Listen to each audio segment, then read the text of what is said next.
we are going to the farm. So I have some background noise with 2 kids in my car ready to go and few other cars on their way to the farm. So stay tuned, we'll see you at the farm.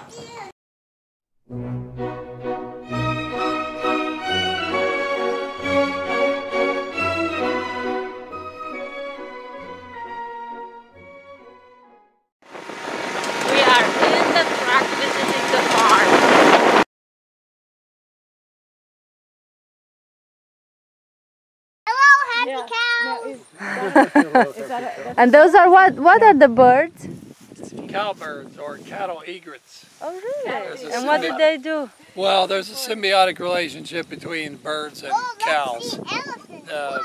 Cow droppings, for example, will attract flies and have maggots, and the birds will come along and eat the maggots. Cool. And that's why we follow the cows with chickens, and I'll show you the chickens in a little while, but you have to follow the chickens need to come 3 to 5 days behind the cows.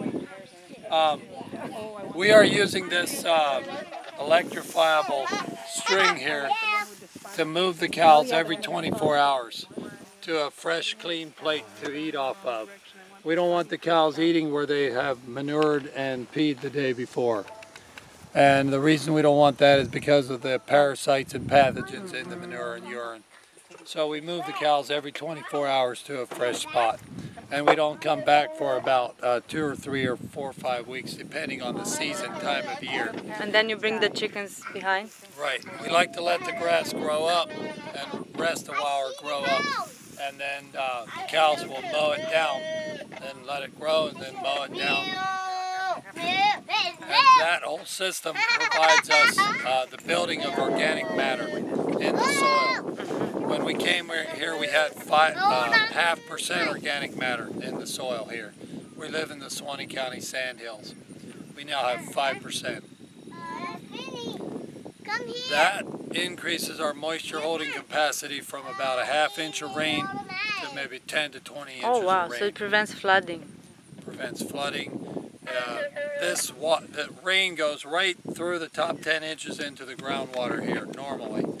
But with moisture holding capacity of 10 to 20 inches of rain, you're holding that rain and you're drought proofing your pasture. Wow. But the most important thing is you're holding nutrients. Right. When that rain goes right through your top 10 inches of soil, you don't hold any nutrients, and the grass is not nutritious. You have to hold that rain in the top 10 inches. Wow. That is how the grass is nutritious. Cows will make nutritious milk or meat. If you don't do that, you won't have it. So we milk Jersey cows. We buy Jersey cows, and we're breeding to double A2 Milking Devon. Milking Devon is an old heritage breed, has slightly higher fat and protein than the Jersey. And it's a very hardy animal, so we don't have to use antibiotics. We haven't used antibiotics, hormones, or chemical wormers, or any such thing on any animal on this farm in the 9.5 years we've been here. 15 days. By then, the pathogens and parasites have been, they're gone from the sun and the rain. And so we've had very good success doing it this way. It works. It not only builds organic matter, but we've used no chemicals on any animals here. You can see 2 horses here. These 2 horses are just plain pleasure riding horses. When we got them, both of them showed ribs, and they both had a very scruffy hair coat. They look sleek and nice now. We're thinking about doing before and after pictures for people to actually see. We have the pictures, just putting them side by side. What breed is this? Well, that's part Milking Devon and part Jersey. The same with all of them, except the darker one over here is part Milking Devon, half Milking Devon, and half Murray Grey, which is really Angus. And you can see that we have some Angus in the herd here somewhere. I guess they're up at the other end, but we have a few Angus left in the herd. Oh, here there's some Angus in the herd. Oh, and you have goats too. That really helps to aerate the soil. They really do a good job, and it brings up the nitrogen content in your soils. So we have 5 goats. That's a project of my 12-year-old daughter. She had goats for 5 years, but she had Nubians, and They were very hard to do naturally without chemicals. And so we ended the goat project for about a year. Now we have Kikos, and they're from New Zealand. They're much more adapted to our hot, humid climate here in Florida. A friend of ours has had Kikos for a while. They're not as milky as the Nubians, but we'll get enough of milk, and it'll be very nutritious milk without the chemicals. The myopic do really well here too. Yeah, some of our friends have those. The one there, I've been to the farm that has all the myopics, and they were saying they've done really well. And they brought their pastures up, the nitrogen levels and stuff, because they were depleted. And goats poop a lot. Good. It's a good thing. Yeah. Fertilizer. Yep. It is. Oh, I love goats.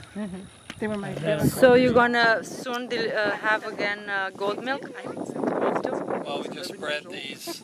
Well, he started breeding about a month ago. So about 3 to 5 months we'll have goat milk again. We hope. That's good news. Yeah, and goat yogurt and goat kefir if we have enough milk. But our mission continues to be, and we started in that we want to spare no expense to produce the most nutrient-dense foods possible so people can buy these foods and heal their bodies. At the age of 20, I myself was having a big breakdown in my physical body. I was raised on junk food, boxed breakfast cereal and ravioli and just all this cookies and cakes and pie and ice cream. And at 20 years old, I was breaking down. And so I went on a health search, became a vegetarian, did a bunch of stupid things. But I finally found the work of Weston A. Price and eating this way, and my health has really gone up. You said found the Weston A. Price. With Weston A. Price. He wrote a book in 1939, and the Weston A. Price Foundation today actually makes it doable for today, and we have a DVD set where you can actually learn about the work of Weston A. Price, but it's about eating milk and meat and nourishing nutrient-dense foods for the healing of your body. Yeah. Real whole foods, traditional way of eating, staying away from processed foods. He was a dentist, foods, that type of thing. and he studied populations that did not have access to modern foods of his time. Imagine what was modern in 1930s compared to what it is today. And he wrote the book Nutrition and Physical Degeneration, where he clearly shows the relationship between what you eat and your physical health. Oh yeah. So it's a great resource to the foundation, as well as, of course, his book. But you know, it's really bizarre that people just don't get it in this country. I was talking to my mom and her best friend last night who's visiting, you know, about breastfeeding, and they think I'm wacko because I breastfeed my kids.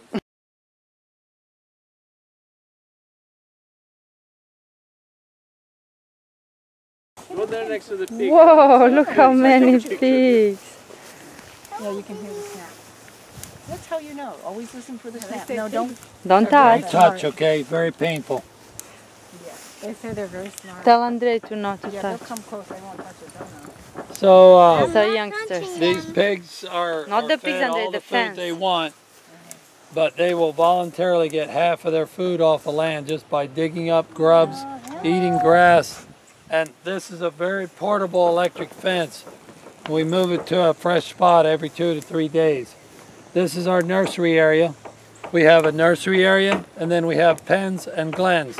The pens are about a half an acre. It's about 5 times this area. And then the glens are about 3 to 5 acres. When they're small like this, the nursery area is plenty big enough, but we have to move them every 2 to 3 days. 3 to 5 days in the pens because they have more land, but they're getting bigger and they want more area to root and scratch. And then over 150 pounds up to 300 pounds, we put them in glens. It's a single strand of wire, and it's a more extensive 3 to 5 acres. That gives us pork that is really tasty because they're eating a lot of wild edibles in the wooded area. When they get big, they get taken out to the wooded area. Oh, they like that. So they have a lot of wild edibles, and they can till up the soil and eat whatever they find. We're saving about half on feed costs, and we have a restaurant now, one so far, that is a 5-star restaurant using our pork. Previously, this chef had to bring in pork from Europe. Wow.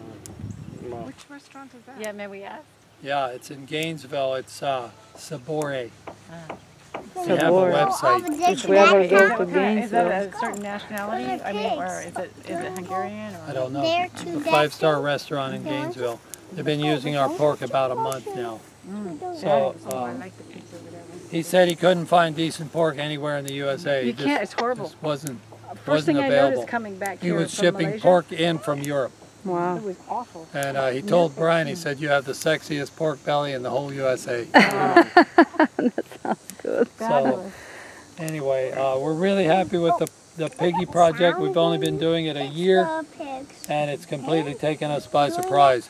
People want really good pork, properly produced. Doing it this way, it's a bunch of work, but people are willing to pay a premium, so it's working for everybody involved. Take you to the finished product in a little while, but first we're going to go back to the chickens.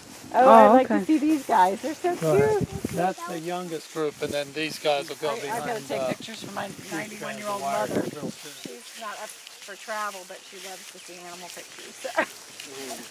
I'm going to indulge myself and take a picture of these. Look at them. How old are these?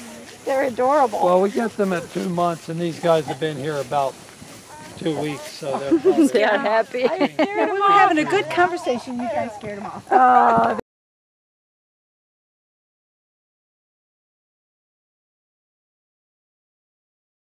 chickens, and enclosing them in the fence was not good because now he had access to more and they couldn't get away. So we just threw him outside the fence. And they usually grow out of that. These are Great Pyrenees, and they're large guardian animals, and so they usually don't kill many chickens. They'll kill a few, then they learn. You try to keep them well fed and give them bones and lawn and everything. Keep them off the chickens. But they're puppies and they play with the chickens, and then pretty soon they kill one and They get the taste of.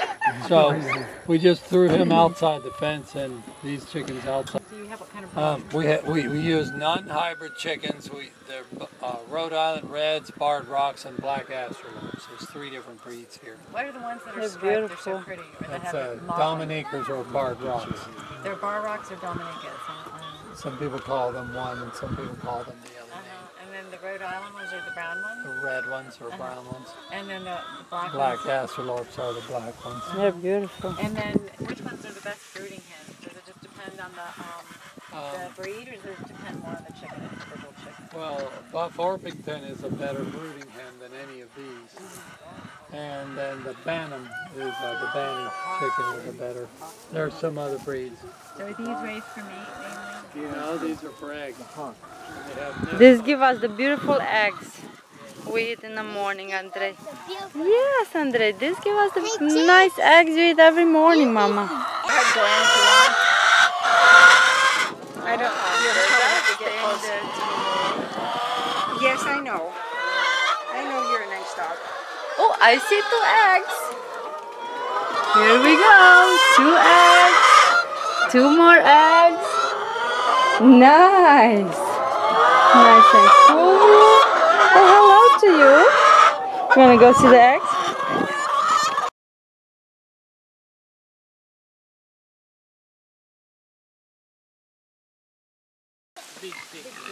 These are the happy pigs.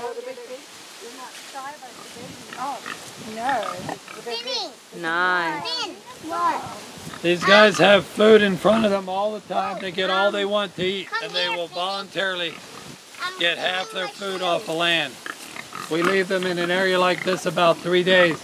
These guys would normally be out in the woods and behind a single strand of wire, but they started getting out. So we got rid of a few of them that were the ringleaders. Then we put them in this netting. We're going to move them on down through this wooded area right here. In about a month they'll all be gone.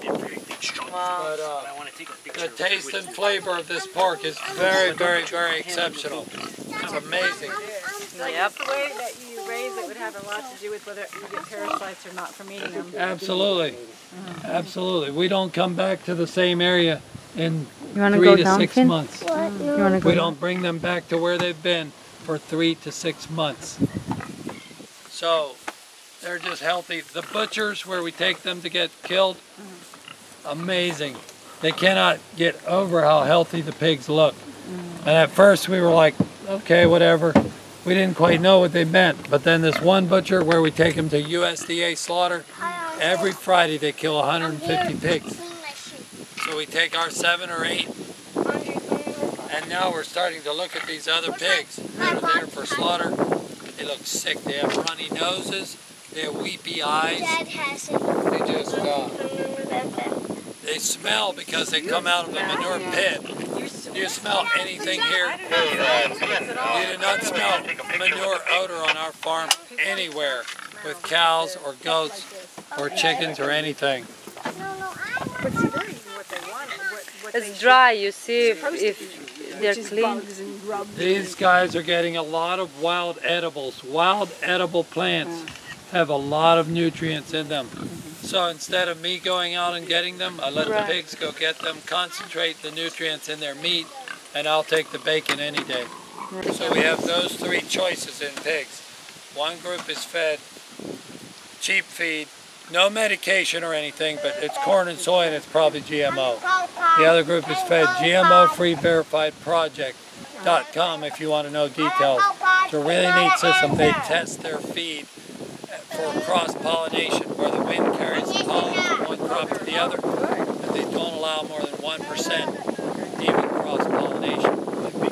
And then we have a soy-free organic group of pigs as well coming. We think in the future we're going to probably, if the soy-free organic group, which is one of the younger pigs, I'm not sure which, Brian does all the pigs here, so I really don't know that. I'm not in touch with the day-to-day details. But if it works to go soy-free organic, we're going to do all soy-free organic pigs in the future.